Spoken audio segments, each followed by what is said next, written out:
अल्लाहुम्मा सल्ली अला मुहम्मद व आले मुहम्मद। सबसे पहले मैं प्रेसिडेंट इलेक्टेड जनाब इलियास अंजुम भाई को और जनरल सेक्रेटरी सलीम मलिक साहब को और सब अहदेदारान जो हैं नेशनल प्रेस क्लब के, उनको मुबारकबाद दूंगा कि उन्होंने अपने ऑफिस को संभाल लिया है।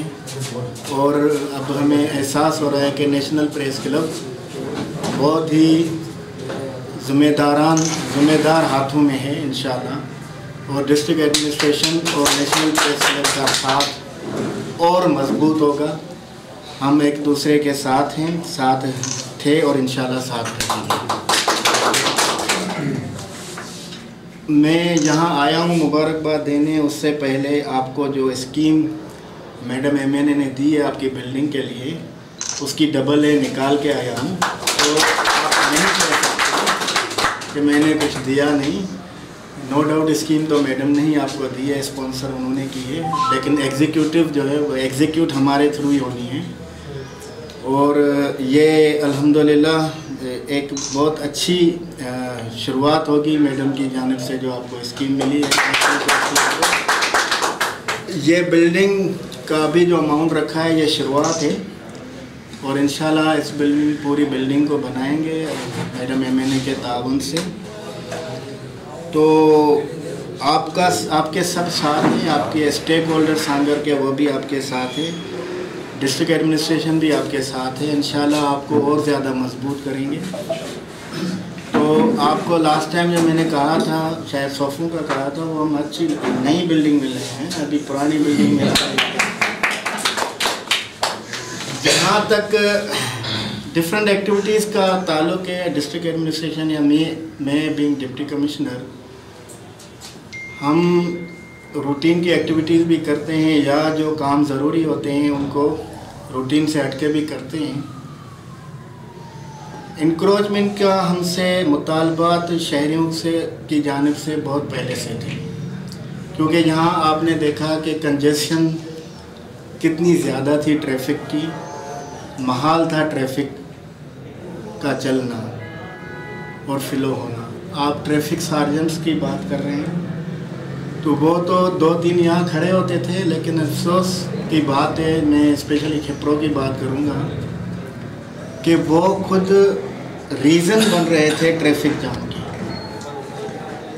थोड़ा कहना ज़्यादा समझना, आप सब पढ़े लिखे और तजुर्बेकार लोग हैं। तो अभी जो है हमने एंटी इंक्रोचमेंट ड्राइव शुरू की, बहुत अच्छी ड्राइव चली खिप्रो में भी और यहाँ भी। अभी सलीम मलिक भाई ने 2-3 बातें कही। एक तो ये कहा कि 50% ट्रैफिक में फ़ायदा हुआ है, हम तब तक नहीं रुकेंगे जब तक 100% फ़ायदा ना हो।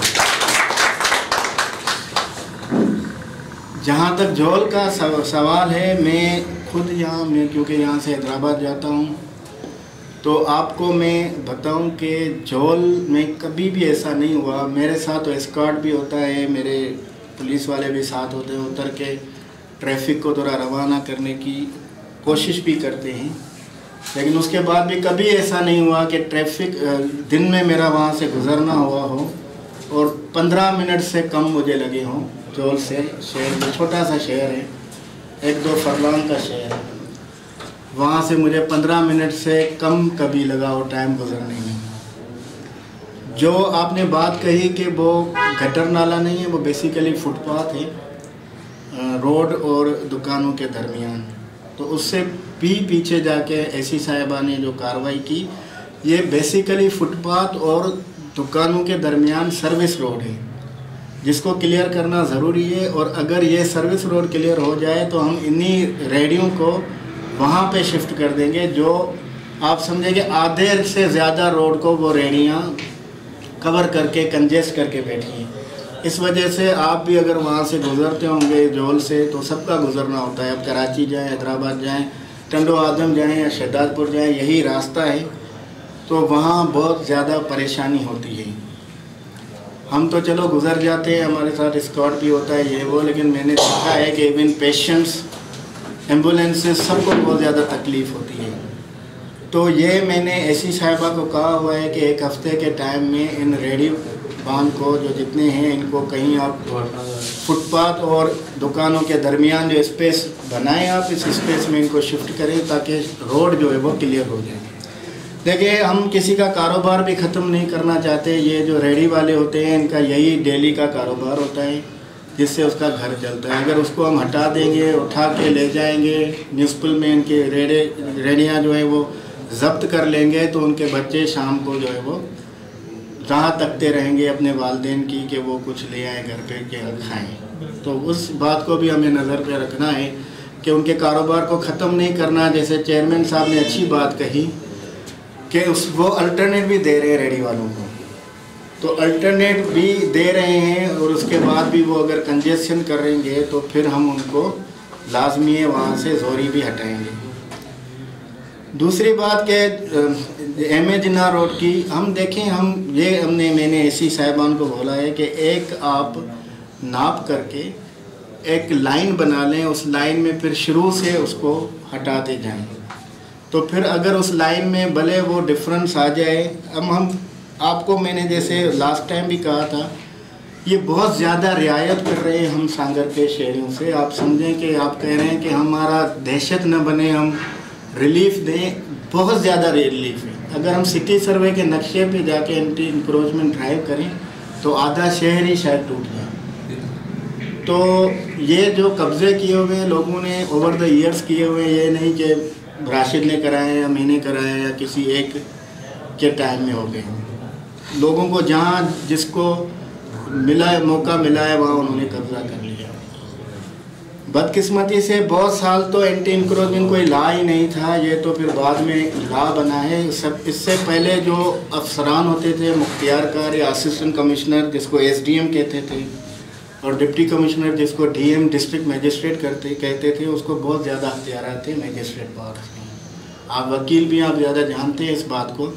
तो हमें इतने अख्तियार थे कि हम चलते फिरते मजिस्ट्रेट से। फिर बदकिस्मती से उस निज़ाम को रोल बैक किया गया और एक डिफरेंट इंतज़ामी निज़ाम लाया गया जिसको डिवोल्यूशन का नाम देकर पूरा सत्यानाश कर दिया गया लॉ का। और पाकिस्तान शायद दुनिया में बहुत कम ममालिक में से एक मुल्क है जिसमें रोड पे मजिस्ट्रेट नहीं है। जो डेवलप्ड कंट्रीज़ है उसमें भी रोड पे मजिस्ट्रेट्स हैं, चाहे वो मेयर हो, चाहे इलेक्टेड कोई लोकल काउंसिल का हो, लेकिन उसके बाद अख्तियारात है कि वो शहरों में चलते फिरते हुए जो है लॉलेसनेस को कंट्रोल करें। तो हमारा इसमें कोई पर्सनल न गेन है न लॉस है इंक्रोचमेंट एक्टिविटी में। इसका मकसद सिर्फ यही है कि शहर को कुशादा किया जाए। जो उसके एक्चुअल रोड्स की साइज़ है या स्ट्रीट्स की साइज़ है, वहाँ पे तो चलो नहीं जा सकते। गए तो मैं आपको बताऊं, मैंने सिटी सर्वे के नक्शे पे पूरा इसको स्टडी किया अपने AC के साथ, तो आप समझें कि आपका आधा शहर जो है वो टूट जाएगा। तो जो पहले किसी मेरे प्रेडिसेसर ने काम किया था, अंधाधुंध इंक्रोचमेंट हटाई थी, तो मैं उस हिसाब से नहीं करवा रहा अपने असिस्टेंट कमिश्नर से। मैं देख रहा हूँ कि जहाँ लोगों का ज़्यादा नुकसान न हो, लेकिन शहर को भी भेजा जो है वो जो इंक्रोचमेंट की हुई है लोगों ने उससे निजात दिलाएं। और देखें, सिर्फ नॉर्मल नहीं, पेशेंट्स भी, एम्बुलेंसेस भी सब मूव करती हैं। अगर स्मूथ ट्रैफिक होगी तो सबको फ़ायदा होगा। दूसरी बात, यहाँ बहुत ज़्यादा हुई मंशियात की। मंशियात जहर है, पॉइज़न है सोसाइटी के लिए। मैं आपसे एग्री करता हूँ। मैंने भी एक बार आपको पता है मीडिया के दोस्तों को के कैबिन से ये बरामद की थी। अब इस पे मैं इंशाल्लाह SSP साहब से बात करूँगा, वो ज़िम्मेदार अफसर हैं, अपने डिपार्टमेंट के हेड हैं। उनसे मैं इंशाल्लाह मंडे को ही उनसे मीटिंग करूँगा और बैठ के एक लाए अमल बनाएंगे हम कि किस तरीके से मेरी डिस्ट्रिक्ट एडमिनिस्ट्रेशन, शायद अभी मैं अपने ADC 1 से बुला रहा था, एक लेटर कह रहा था कि मुझे भेजो। एक कमेटी बनी है एक दो हफ्ते पहले, डिस्ट्रिक्ट विजिलेंस कमेटी और तहलका विजिलेंस कमेटी, जिसमें DC हेड है और SSP मेंबर है और SC हेड है और DSP मेंबर है, जिसमें वो लॉ को जो लॉ मेंटेनेंस ऑफ लॉ को देखेंगे। तो मंशियात का फ़रोग़ होना भी लॉ को डिस्टर्ब करने का एक बहुत बड़ा रीज़न है। तो मैं इसमें मुझे आप मंडे ट्यूसडे तक टाइम दे, मैं अपना लाएअमल बनाता हूँ इंशाल्लाह, कि मैं देखूँ कि इसमें हम क्या कर सकते हैं। तो हम स्मूथली सब डिपार्टमेंट्स को साथ लेकर चलते हैं। मेरा तो यही तरीका आपने देखा है, चाहे पोलियो हो, DHO के साथ वर्किंग रिलेशनशिप में रखता हूँ, जो भी डिपार्टमेंट है उसके साथ, ऐसा कि उनको महसूस ना हो कि हमें डिक्टेट किया जा रहा है, बल्कि वो ये फील करें कि हम जो हैं वो साथ काम कर रहे हैं। तो उसको भी मैं आपसे ये इंशाल्लाह एक अहद करता हूँ कि 2-3 दिन नेक्स्ट वर्किंग डेज़ में, वीक के वर्किंग डेज़ में हम इस पर वर्किंग कर लेंगे कि किस तरीके से हमारा रोल हो सकता है इस मंशियात को कंट्रोल करने में। तो हम भी SSP साहब के जो है वो साथ देंगे उनका, शायद उनकी टीम इतनी मजबूती के साथ उनसे ताउन नहीं कर रही, क्योंकि वो बेशक चाह रहे होंगे कि मंशियात रुके, लेकिन उनके चाहने से भी वो नहीं रुक रही। तो हम उनकी इंशाल्लाह मदद करेंगे इसको रोकने में। और मुझे भी यहाँ ज़्यादा टाइम हुआ है तो उनको अच्छे मशवरे भी दे सकता हूँ, और मेरे एसीज़ की मदद भी उनको दे सकता हूँ कि एसीज़ जाके अगर उनके लोग वहाँ पे नहीं पहुँच रहे जहाँ मंशियात बिक रही है, तो मेरे एसीज़ वहाँ पहुँच जाएंगे इंशाल्लाह। जो मंशियात जहाँ बिक रही है वहाँ से बरामद करके पुलिस को इत्तला करे कि यहाँ ये घिनौना काम हो रहा है। तो इसमें हम लाएअमल बनाते हैं इंशाल्लाह। बाकी आप दोस्तों के हम साथ हैं। आपको वैसे भी मैडम ने एक स्कीम दे दी है आपके प्रेस क्लब को बनाने की।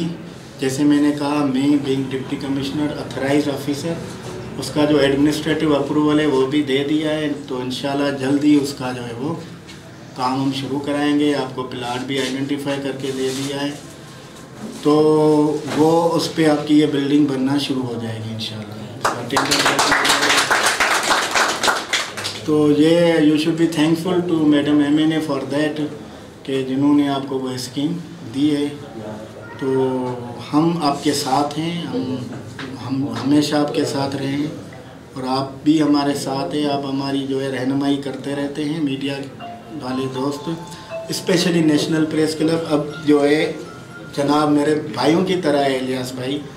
मैं जब यहाँ 2020 में आया था तब से इनसे मेरा राब्ता है, वास्ता है, भाइयों की तरह है, और तब से ही मैं इनका जो है वो तारीफ़ करता रहता हूँ। अल्फाज की शार्टेज है मेरे पास उर्दू की, तो मोतरफ़ हूँ इनका कि बहुत अच्छे सहाफ़ी हैं माशाल्लाह। बहुत कम प्रोफेशनल जर्नलिस्ट रह गए हैं हमारे ज़िलों में, उनमें से वो एक हैं, बल्कि सबसे अच्छे सहाफ़ी हैं आपके सांगा के। अगर ये इन्होंने यहाँ की बागडोर अपने हाथों में रखी है नेशनल प्रेस क्लब की, तो आप समझ लें कि नेशनल प्रेस क्लब इंशाल्लाह बाकायदा एक इदारा बनेगा, और उस इदारे को बनाने में हम यहाँ के स्टेक होल्डर्स मैडम MNA आपके साथ हैं, हम साथ रहेंगे इंशाल्लाह। और उनकी गाइडेंस में, मैडम की गाइडेंस में हम सब में, या आपके चेयरमैन साहब जो है यहाँ के, हम आपसे ताउन करते रहेंगे इंशाल्लाह। और इस प्रेस क्लब को एक इंस्टीट्यूशन बनाने में हम भी अपना किरदार रखेंगे। हम उम्मीद रखते हैं कि आप हमारे अच्छे कामों को सराहते रहेंगे, और जहाँ पे हमारी एडमिनिस्ट्रेटिव कमी पेशियाँ हैं वहाँ पे आप हमें हमारी इस्लाह करते रहेंगे और हमें मशवरे भी देते रहेंगे।